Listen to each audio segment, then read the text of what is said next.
Shalom, selamat pagi Bapak dan Ibu dan saudara-saudara yang dikasihi oleh Tuhan kita Yesus Kristus. Selamat berjumpa dalam renungan embun surgawi pada pagi hari ini. Pada pagi hari ini kita masih tetap merenungkan firman Tuhan dari kitab Kejadian pasal yang ketiga. Kalau kemarin pagi kita sudah merenungkan firman Tuhan, rahasia Allah di balik kisah sedih di Taman Eden. Rahasianya apa? Allah mengasihi manusia. Itu yang sudah kita renungkan kemarin pagi.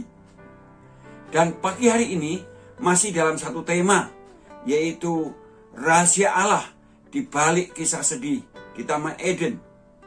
Apa rahasia yang kedua?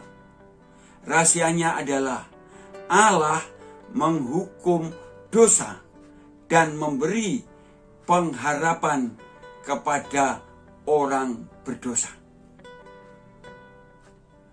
Bapak, Ibu, Saudara yang dikasihi oleh Tuhan kita Yesus Kristus, rahasia Allah di balik kisah sedih di Taman Eden yang kedua adalah Allah menghukum dosa dan memberi pengharapan pada orang berdosa. Bagian pertama, Allah menghukum dosa, dan pertama kali yang dihukum adalah iblis. Dalam ayat pasal 3 ayat 14 dikatakan, lalu berfirmanlah Tuhan Allah kepada ular itu, karena engkau berbuat demikian, terkutuklah engkau di antara segala ternak dan di antara segala binatang hutan. Dengan perutmu lah engkau akan menjalar, dan debu tanahlah akan kau makan seumur hidupmu. Inilah hukuman bagi ular yang dipakai oleh iblis untuk menjatuhkan manusia. Ular rupanya dulu bisa berjalan, punya kaki, dan sekarang menjadi binatang yang menjalar dan tidak ada kakinya, saudara. Dan makanya dari debu itulah kutukan Allah. Kalau kita melihat ular itu adalah ular, itu kutukan Allah. Kemudian bagaimana manusia?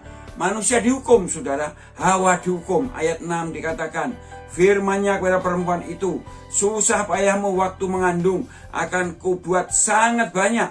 Dengan kesakitan engkau akan melahirkan anakmu, namun engkau akan berahi kepada suamimu, dan ia akan berkuasa atasmu. Jadi perempuan juga mendapatkan hukuman dengan susah payah pada waktu melahirkan anak, tapi akan berahi lagi, punya anak lagi, dan seterusnya, dan juga akan ada di bawah kuasa laki-laki.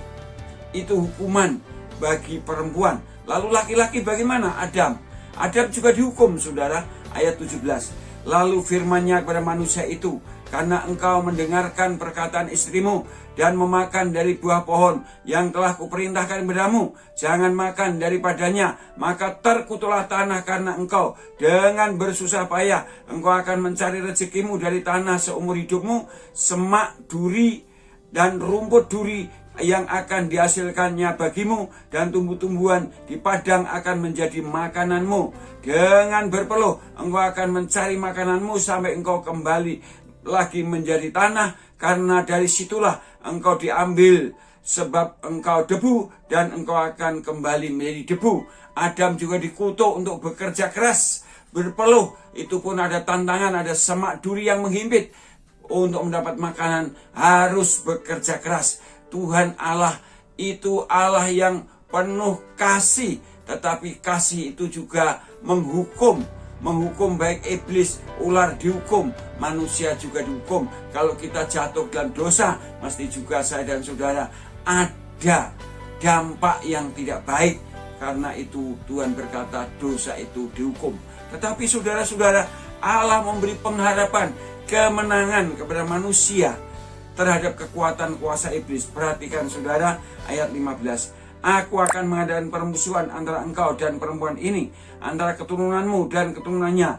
Keturunannya akan meremukkan kepalamu, dan engkau akan meremukkan tumitnya. Manusia diberikan perjanjian perjanjian kemenangan atau pengharapan untuk hidup menang atas kuasa iblis yang kemudian juga atas kuasa dosa. Bapak Ibu Saudara, inilah bayang-bayang Kristus sudah semakin nyata Tuhan. Semakin nyata saudara-saudara, kalau bayang-bayang Kristus yang saya sampaikan kemarin, yaitu Kristus akan menjadi anak domba Allah yang menebus dosa dunia. Di sini Kristus akan disalibkan sebagai anak manusia yang akan mengalahkan si iblis, mengalahkan si maut, sehingga manusia diberikan pengharapan yang baru, di mana barang siapa yang percaya kepada Tuhan Yesus Kristus, ia mempunyai hidup yang kekal.